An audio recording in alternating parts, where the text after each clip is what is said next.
Hi there. Well, I hope you all had a great Christmas. As is usual, on Oxford Shortwave Log, I do a review of the WRTH for the coming year. So here's my 2020 edition. Very welcome present to myself this year. And what I'm going to do is I'm really only going to focus on the content at the front because you guys know enough about this publication. I don't need to explain how it all works to you, but what I will say is that it still remains, well, in my eyes at least, that this is the reference, the Bible, if you're a radio listener.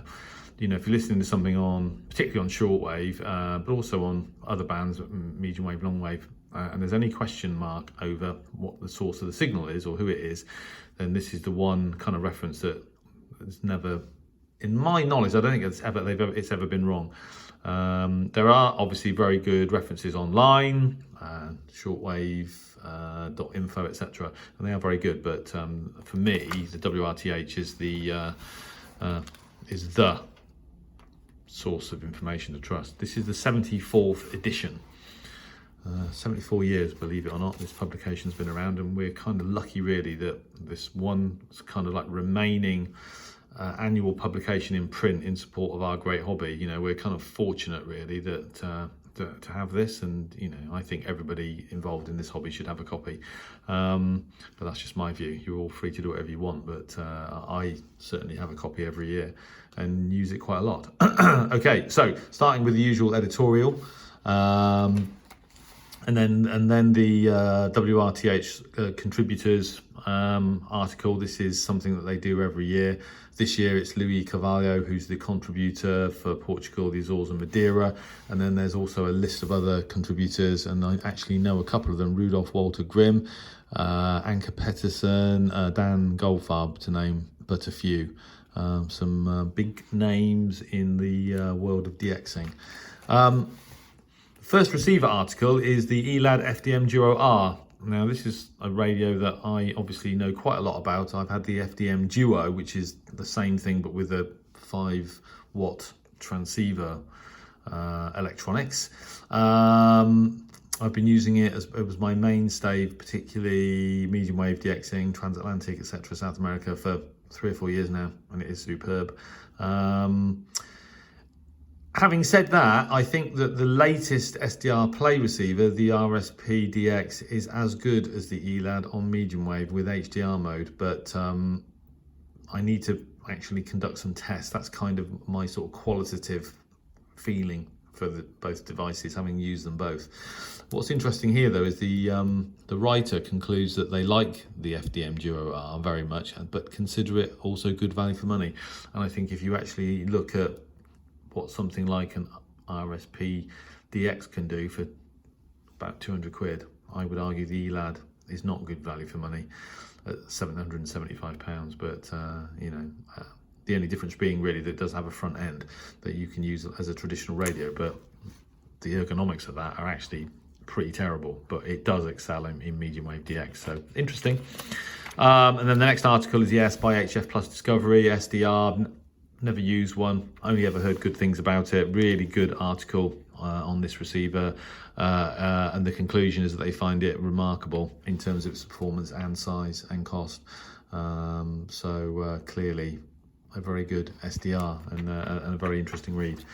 The next receiver review is the SDR Play RSP Duo Diversity. This is again a receiver that I know a lot about. I've used one. In fact, I used one most recently in Brazil. The diversity feature really works. Effectively, you can connect 2 antennas, preferably both magnetic loops, some distance apart, and the software, diversity software, allows you to kind of phase them, add the signals together to improve the signal to noise, and it does work. My setup in Texas was terrible. I had 1 magnetic loop and 1 E-field antenna on the balcony of the 9th floor of a hotel, and they were about a foot apart. So my own results were kind of marginal. But what was interesting was simply by engaging diversity, I did achieve better signal to noise on medium wave and on shortwave. So it definitely works. And the conclusion is also that the writer here also likes the RSP Duo with this new potential functionality. What they don't like is SDR Uno's complexity, which I don't get because I find SDR Uno very intuitive. But another very good article. Then there's a couple of articles on the pure Elan E3 and the IR5, which aren't really much use to me because I'm a traditionalist and internet radio and DAB radio isn't for me, but some of you might find that interesting. Then the Texan PL310ET. I was quite surprised to see this article in here, this review, because this is a radio that's been around a few years, and as you know, I've used one a lot, and it is a superb radio for the money. And the writer here basically comes to the same conclusion. So interesting to read someone else's views on the radio that I've got a lot of experience with, but not surprising. Texan AN200 medium wave loop antenna. Interesting read. And then there's the usual HF receiver guide for 2020. Covers the ICOM ICR30, which is a sort of handheld wideband scanner, all the Texans, and the Sangean 909X, HS909X, XH Data D808. And then on the sort of serious shortwave SDR semi-pro, there's a much bigger list, but interesting reading. There's a feature article on the development of broadcast antennas, which is quite interesting. I haven't read it yet, but I quite like the history of radio communications as a radio as a mode of communication. My grandfather was into radio, and I've got some of his very old books from the 1930s. But that's an interesting read, I'm sure. And it basically starts off with an early 1930s AT&T rhombic antenna in California, and then moves on to log periodic arrays and Alice or rigid curtain array antennas as well. I won't give you any of the detail, but you get the idea. There's then an article on the story behind the transmissions that are broadcast to Japanese citizens who were abducted by North Korea. So I don't know if you've ever heard this on shortwave. So I've copied these signals. Basically, without going into politics, North Korea allegedly kidnapped. Well, actually, not allegedly. They did kidnap some Japanese citizens, and some of them have been returned. Some of them have not. But this is an article about the radio broadcast in support of those that might still be in North Korea. There's then an article on radio communication on New Caledonia. Stu Forsyth outlines the history of broadcasting from and on the French Pacific Island.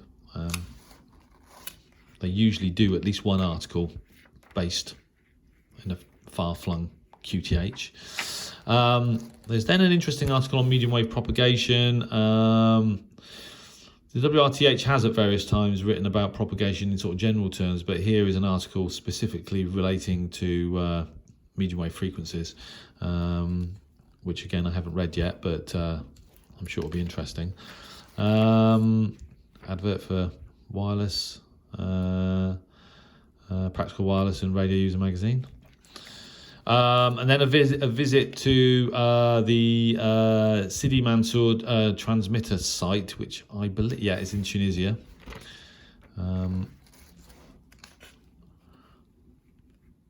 More adverts. It's interesting how radio clubs and what have you also still continue to advertise in the WRTH. An update on digital comms, which isn't really my thing, but I'll probably read it at some point. And then there's the usual HF broadcasting reception conditions expected during 2020, and there's actually a graph here of the sunspot cycles and the predicted sunspot cycle through to 2030, and then the matrix most suitable frequencies 2020. So this is very simple. Basically, it relates to your geographical area, so where you're listening, what your target station is, and then and where it is, and then you can basically cross-reference your geographical location with the geographical location you want to hear, and it'll tell you roughly which band you should be listening to, and it's based on predicted propagation conditions, and I don't know how exact a science that is, but anyway, it's there every year.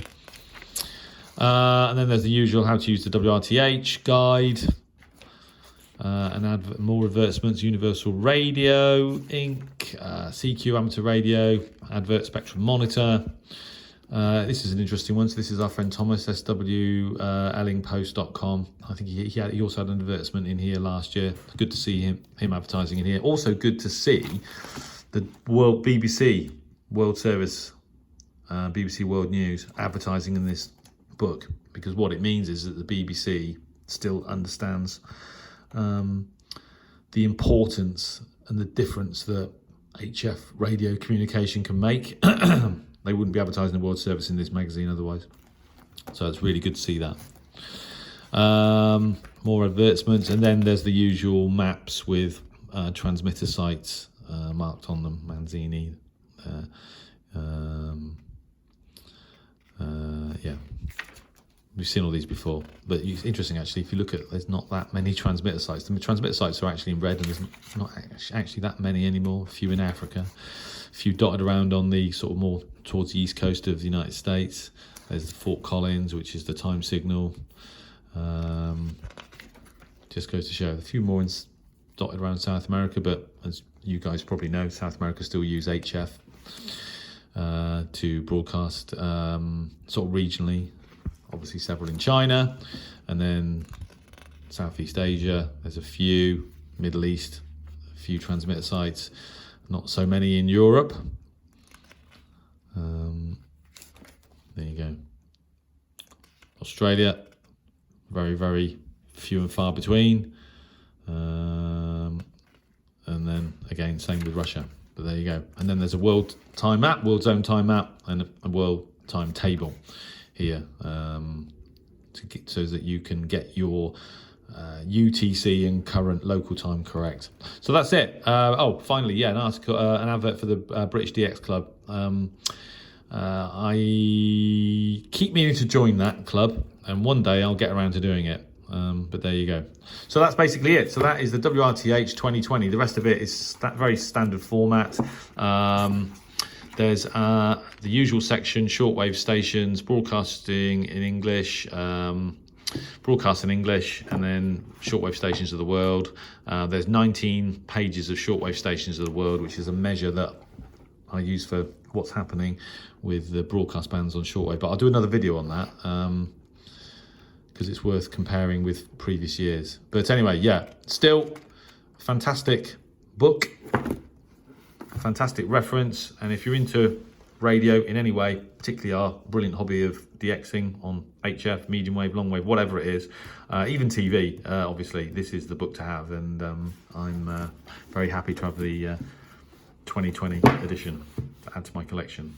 And as I said, this is the book where the information is nearly, well, I don't think I've ever known it to be incorrect. So it's really the one reference that you can rely on, and worth the money. I know it's quite expensive, 25, 30 quid or whatever it is, but it's definitely worth it. If you're a DXer, this is the book to have. Okay, well, I hope you enjoyed that. I hope it was useful. I'll be doing another video on the WRTH for the past 5 years. I'll be doing a channel update video as well in the next day or two. But other than that, thanks for your support, friendship this year, and I wish you all a very happy new year. Thanks for watching.